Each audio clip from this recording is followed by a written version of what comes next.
প্রিয় শিক্ষার্থী বন্ধুরা, কেমন আছো তোমরা? আশা করি মহান সৃষ্টিকর্তার কৃপায় ভালো আছো। আমিও ভালো আছি, সুস্থ আছি। প্রতিদিনের মতো আজকের অনলাইন ক্লাসে তোমাদের স্বাগতম। আজকে আমি তোমাদের একটা গুরুত্বপূর্ণ অধ্যায় নিয়ে আলোচনা করব। সেটা হচ্ছে দশম অধ্যায়, দূরত্ব এবং উচ্চতা। তো এই অধ্যায়টা এই জন্যই তোমাদের বেশি ইম্পর্টেন্ট, তার একটাই কারণ, এই অধ্যায় থেকে তোমাদের একটা প্রশ্ন সব সময় যে কোনো পরীক্ষায় থাকে। এমনকি এসএসসি পরীক্ষাও তোমরা এই অধ্যায় থেকে একটা প্রশ্ন পাইবে। সেহেতু এই অধ্যায়টা অত্যন্ত গুরুত্বপূর্ণ তোমাদের জন্য। আমি অধ্যায়টা শুরু করার আগে কিছু জিনিস নিয়ে তোমাদের সাথে আমি আলোচনা করব। তোমরা এই জিনিসগুলো একটু ভালো করে বোঝার চেষ্টা করবা। যদি এই জিনিসগুলো তোমরা ভালো করে বুঝতে পারো, তাহলে এই অধ্যায়টার অঙ্ক নিয়ে কোনো সমস্যা হবে না। আশা করি তোমরা খাতা কলম নিয়ে রেডি আছো এবং আমার সাথে অঙ্ক করছো। আমি শুরু করি, একটু খেয়াল করে দেখো। আমাদের চ্যাপ্টারটার নাম দূরত্ব এবং উচ্চতা। দূরত্ব এবং উচ্চতা, খেয়াল করে দেখো। দূরত্ব উচ্চতা দুইটা জিনিস। দূরত্ব আমরা খুব ভালো করে বুঝি, যাতে ইংরেজিতে বলে ডিস্টেন্স, মানে এক জায়গা থেকে আরেক জায়গা যাওয়া। ধরো তুমি বাসা থেকে স্কুলে আসলে, এটা একটা দূরত্ব। তুমি একটা জায়গা থেকে আরেক জায়গায় গেলে, এটাও একটা দূরত্ব। আর উচ্চতা তো আমরা জানি, একটা বিল্ডিং দাঁড়িয়ে রয়েছে, সেটা কত উঁচু, আমরা এটা ভাবি যে এটা এত ফিট উঁচু। একটা গাছ দাঁড়িয়ে আছে, আমরা বলি যে একটা গাছ কেমন, কতটুকু উঁচু বলি। একটা টাওয়ার দাঁড়িয়ে আছে, আমরা টাওয়ারের উচ্চতাও মাপার চেষ্টা করি। কিন্তু দেখা গেল যে তোমাকে বলা হলো যে তুমি টাওয়ারের উচ্চতাটা মাপো, তখন তুমি কি করবা? বৈশা বড় একটা ফিতা নিয়ে আসবা, ফিতা উপর থেকে নিচের মধ্যে রাখবা, তারপর এটার বসে বসে মাপা শুরু করবা। না, আমরা কিন্তু এইভাবে উচ্চতা মাপবো না। আমরা গাছ দেখি, গাছ থেকে ছায়া পড়ে, আমি তোমাকে বললাম যে ছায়ার দৈর্ঘ্যটা মাপো, তো তুমি কি করবা? একটা ফিতা নিয়ে ছায়ার দৈর্ঘ্য মাপা শুরু করবে। সেটাও করা যাবে, কিন্তু আমরা এভাবে করবো না। আমরা একটা অঙ্কের মাধ্যমে আমরা সেই দৈর্ঘ্যটা মাপার চেষ্টা করব। তোমাকে বলা হলো একটা ছায়া এবং একটা গাছ কত ডিগ্রি কোণ উৎপন্ন করলো তুমি বের করো। তখন তুমি কি করো? তুমি কি চাঁদা, ছোট চাঁদা দিয়ে ছায়ার দৈর্ঘ্যটা এবং তোমার গাছের দৈর্ঘ্যটা মেপে তুমি কি কোনটা বের করা তোমার পক্ষে এতটা সহজ হবে? কখনোই না। এই যে কাজগুলো আমি করব, এই কাজগুলোই হয়েছে আমার এই চ্যাপ্টারের অঙ্ক। অর্থাৎ এটার মাধ্যমে, এই চ্যাপ্টারের অঙ্কগুলোর মাধ্যমে আমরা এই জিনিসগুলো বের করব। গাছের দৈর্ঘ্য বের করতে পারবো, ছায়ার দৈর্ঘ্য বের করতে পারবো, গাছ এবং ছায়া কত ডিগ্রি কোণ উৎপন্ন করলো সেটাও আমরা বের করতে পারবো। ধরো আমি যদি খেয়াল করি যে আমার এটা একটা টাওয়ার, বা আমি যদি মনে করি এটা একটা গাছ, তাহলে যখন কোনো জিনিস একদম সোজা হয়ে দাঁড়িয়ে থাকে, সেটা কেমন থাকে? একদম সোজা। সোজা মানে আমরা কি বুঝি? লম্বা। সোজা হয়ে যায় দাঁড়িয়ে থাকে, তারা কি বলি? একদম লম্বা একটা মানুষ বলি না? কেন লম্বা বলি? কারণ যে সে একদম সোজা হয়ে দাঁড়িয়ে আছে। তার মানে তুমি যে কোনো সোজা জিনিস দাঁড়িয়ে থাকলে বুঝবে এটা কি? লম্বা। তার মানে আমি যদি এই ধরনের সোজা একটা টান দিই, তাহলে সেটা কি? আমি যদি এটাকে টাওয়ার বিবেচনা করি, যখন সূর্য রশ্মি আসে তখন সূর্যের কি পরে? একটা ছায়া পড়ে। ধরো আমার এটা একটা ছায়া। এই ছায়াটা কোথায় উৎপন্ন হয়? মাটিতে। মাটি মানে আমরা কি বুঝি? ভূমি। তার মানে এটা আমার ভূমি। তাহলে এটাকে আমরা কি পেলাম? লম্ব। এটাকে আমরা কি পেলাম? ভূমি। এই সোজা বরাবর যদি আমি একটা টান দিই, খেয়াল করে দেখো, আমি যদি একদম সোজা বরাবর একটা টান দিয়ে দিই,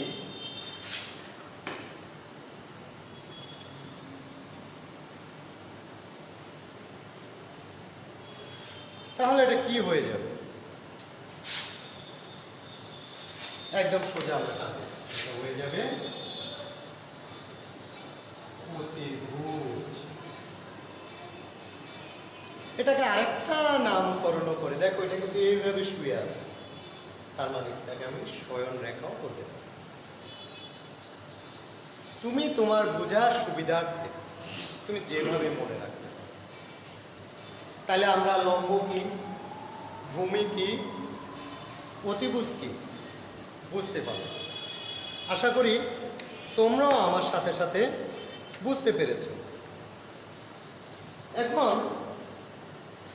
তোমাদের মনের মধ্যে প্রশ্ন আসতে পারে যে আচ্ছা, আমি যদি ভূমিটাকে ছোট নিই, লম্বটাকে বড় নিই, তাহলে কি হতে পারে? আচ্ছা ধরো আমি আমার কথার সাথে সাথে একটু কাজ করার চেষ্টা করি। আমি কি করলাম?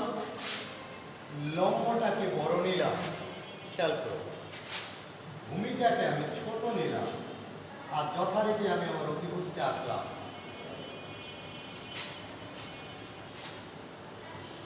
লম্ব, ভূমি, অতিভুজ। এখানে বড় কে?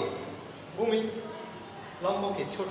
সব সময় খেয়াল রাখবা, যদি তোমার ভূমিটা বড় হয় তখন এখানে যে কোণ উৎপন্ন হবে সেটার মান হবে 30 ডিগ্রি। তার মানে 30 ডিগ্রির ক্ষেত্রে তোমার ভূমি সবসময় কি হবে? বড় হবে, লম্বটা ছোট হবে। ওকে, তাহলে এবার বড় ছোট, তারপরে আসে কি, দুটোটাই যদি আমি সমান ভাবে, ধরো লম্বটাও সমান, আমার ভূমিটাও সমান, অতিভুজটা আছে আমি রাখলাম। তার মানে লম্ব এবং ভূমি যদি আমার সমান হয় তখন সেটা মনে রাখবা মান হবে আমার 45 ডিগ্রি, কোণের মান। তার মানে তুমি ক্লিয়ার? লম্ব এবং ভূমি যদি সমান হয়ে যায় তখন সেটা হবে 45 ডিগ্রি। দুইটা পেলাম। আচ্ছা, যদি আমি এবার লম্বটাকে বড় দিই, ভূমিটাকে ছোট দিই, তখন সেটা কত হবে? 60। ঠিক আছে? তার মানে তুমি গত ক্লাসগুলোতে বা গত চ্যাপ্টারের মধ্যে তুমি কিন্তু কোণের পরিমাপ কি কি পেয়েছিলা? 0 degree, 30 degree, 45 degree, 60 degree, 90 degree.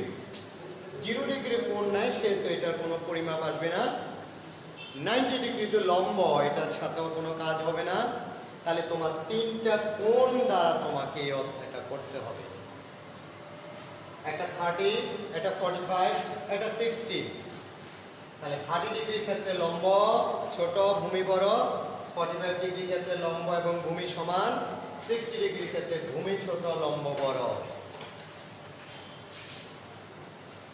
প্রশ্ন করতে পারো যে স্যার কেন এগুলো আপনি আমাদের দেখাইলেন, এটা কি দরকার? এটা দরকার আছে। তুমি যখন এই চ্যাপ্টারটা করতে যাইবা তখন এখানে তোমার একটা চিত্র আঁকতে হবে।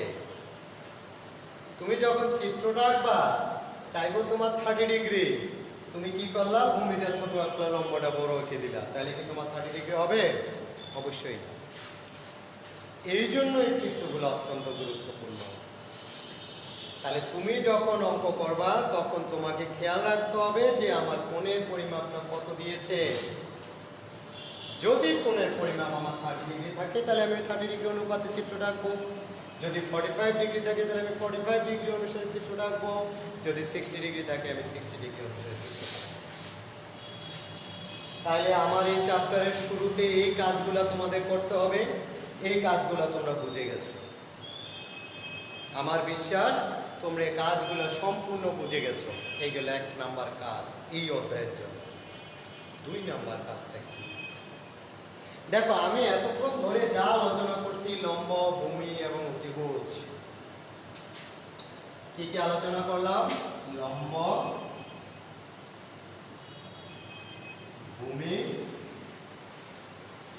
আর আমি কি আলোচনা করলাম? অতিভুজ।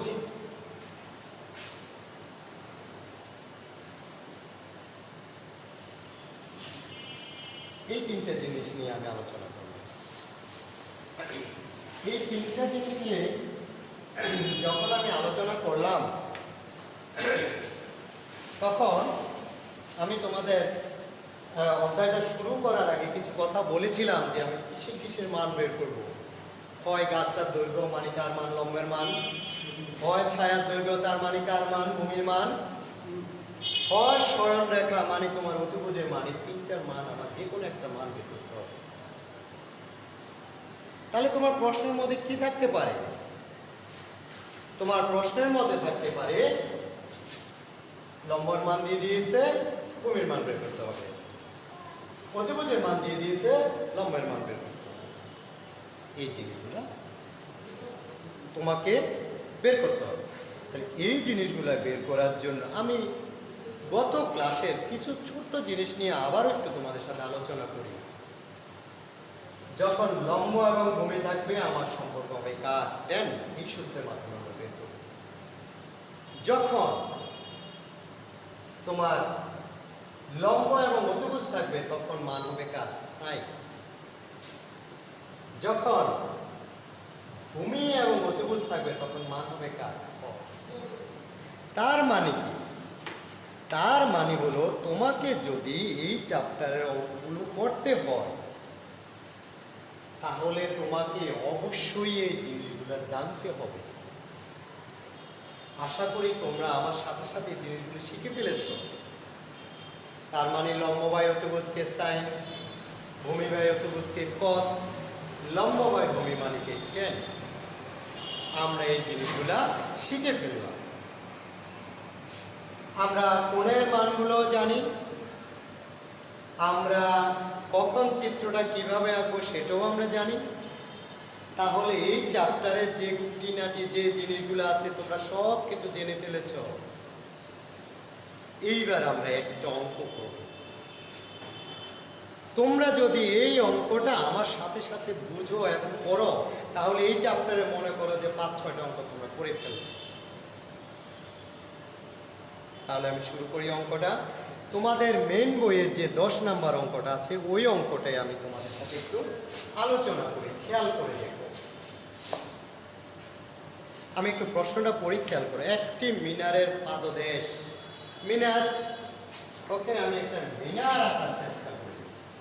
ধরো একটা মিনার, ঠিক আছে? মিনারের পাদদেশ, পাদদেশ মানে কি? নিচের অংশ। পাদদেশ, পা মানে কি? আমার পা, নিচের পা। তার মানে কি?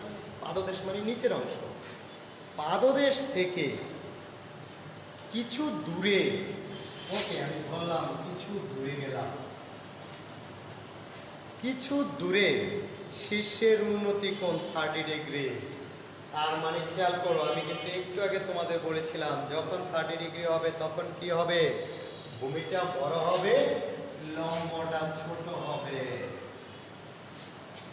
তাহলে তুমি যখন চিত্র আঁকবা তখন তুমি এই জিনিসটা কিন্তু অবশ্যই তোমাকে খেয়াল রাখতে হবে। তাহলে আমরা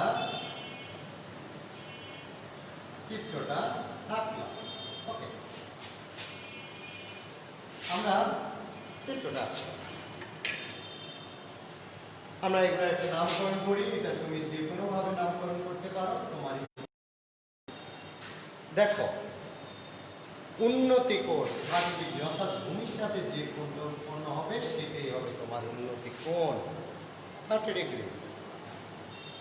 মিনারটির উচ্চতা 26 মিটার, মিনারটির উচ্চতা, ওকে। তারপরে কি বলেছে? কিছু দূরে, তাহলে ওই স্থানটির দূরত্ব নির্ণয় করো। তার মানে কোন অংশ? এই অংশটার দূরত্ব তোমাকে নির্ণয় করতে বলেছে। এবার আসো তো, আমি যে তোমাদের সাথে জিনিসগুলো নিয়ে আলোচনা করেছিলাম তার একটা একটা করে আসো। প্রথম আমি তোমাদের কি বলেছিলাম? প্রথম আমি তোমাদের বলেছিলাম চিত্রটা আঁকার কথা বলেছিলাম। যখন কোন অনুসারে তুমি চিত্রটা আঁকবা, চিত্রটা আমরা আঁকলাম। কোন অনুসারে, যেহেতু 30 ডিগ্রি সেহেতু ভূমি বড় হবে, লম্ব ছোট হবে। চিত্রটা আঁকলাম, ওকে। তারপর কি বলেছিলাম? তুমি খেয়াল রাখবা কিসের মান বের করতে হবে তোমাকে। তাহলে তুমি চিত্রের মধ্যে মান বসানোর পরে দেখছো যে তোমাকে নিচের মানটা বের করতে হবে। তার মানে কার মান? ভূমির মান। কার মান দেওয়া আছে? লম্বের মান। লম্ব ভূমি, তার মানে কি? আমার tan θ সূত্রটা আমি প্রয়োগ করব। ক্লিয়ার তোমরা? তাহলে আমরা প্রথমেই লিখি আমার কি কি দেওয়া আছে। তোমার ACB কোণ 30 ডিগ্রি, AB যেটা গাছের উচ্চতা 26 মিটার, BC মানে যেটা তোমার ভূমি বা ছায়ার দৈর্ঘ্য সমান হওয়া, এটা তোমাকে বের করতে হবে। একদম সহজ। জাস্ট এই কাজটুকু তোমরা অবশ্যই করতে পারবা, কারণ চিত্রটা তুমি যদি বসাতে পারো তাহলে তোমার এই কাজটুকু করা কোনো ব্যাপারই না। লম্ব ভূমি আমরা জানি কার মান? 10। লেখো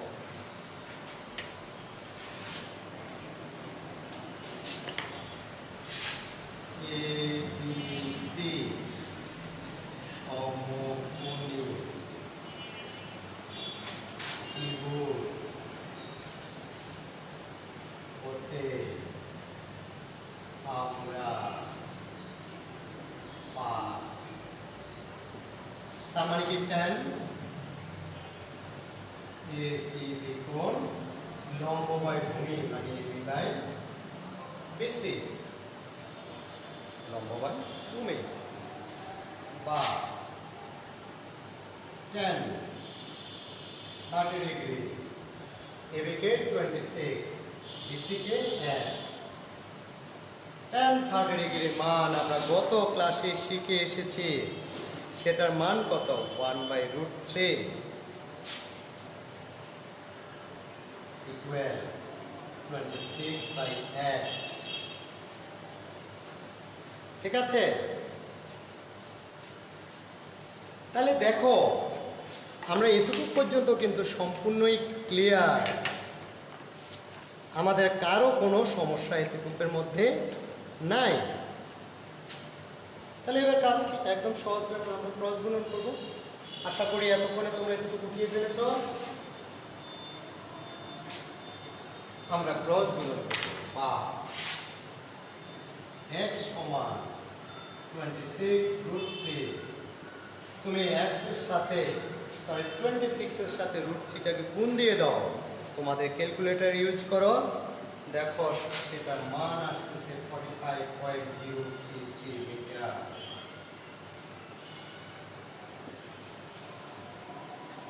দেখো তো আমি কি বলেছিলাম? যখন কোণ ছোট হবে 30 ডিগ্রি হবে তখন ভূমি বড় হবে। আমার কাজে কি তাই হলো? দেখো আমার ভূমি কিন্তু বড়। কত? 45। লম্ব কত? 26। এখন তুমি যদি চিত্রটাকে লম্ব বড় দিয়ে দিতা, ভূমিটাকে ছোট দিতা, তাহলে তোমার কাজে এবং চিত্রে কি এক হতো? কখনোই না। তাহলে তোমাকে চিত্র আঁকতেও সাবধানতা অবলম্বন করতে হবে। আশা করি তোমরা একদম ক্লিয়ার ভাবে অঙ্কগুলো বুঝে গেছো।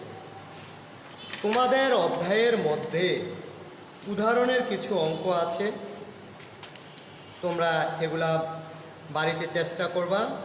উদাহরণ তোমাদের 1, 2, 3 এবং 4।